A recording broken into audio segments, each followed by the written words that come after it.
Hi, Mark Reedy here. I wanted to show you real quickly how to update TATEMS on a remote desktop services server.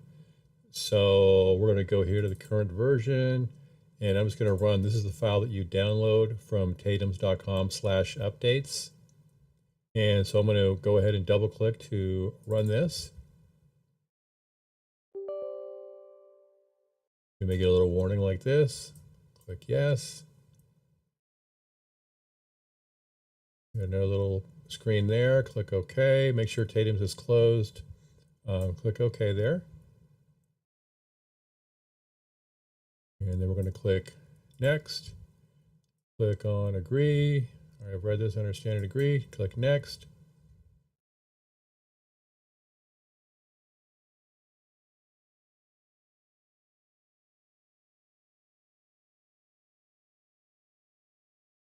Click OK.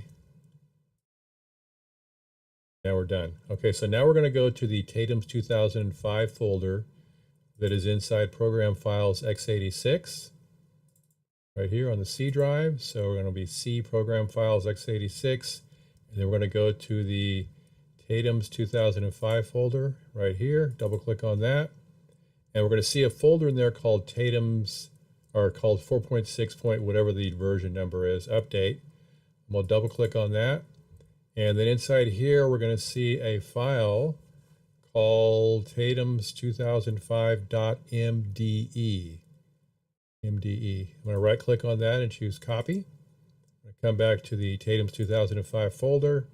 And now in a remote desktop services server, you've got these sub-users, right? So each user has their own front end file.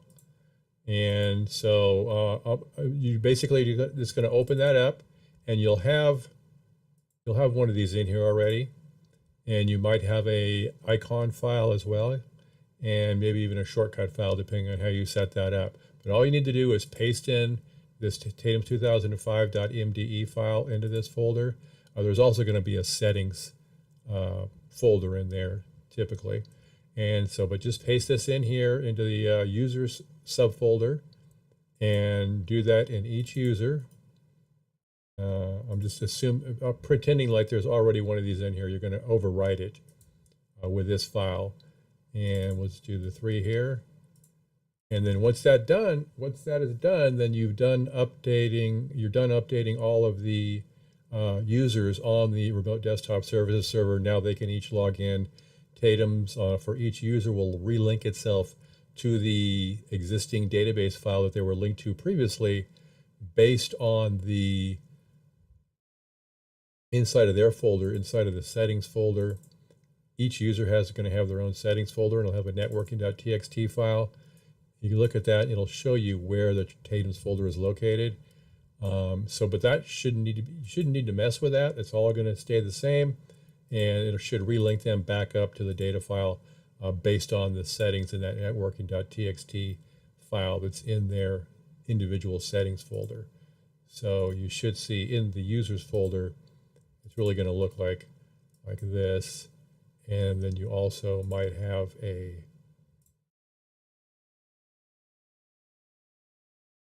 wrench icon folder in there, or file rather, as well. This, if you're using this when you create the shortcut, you can use this as the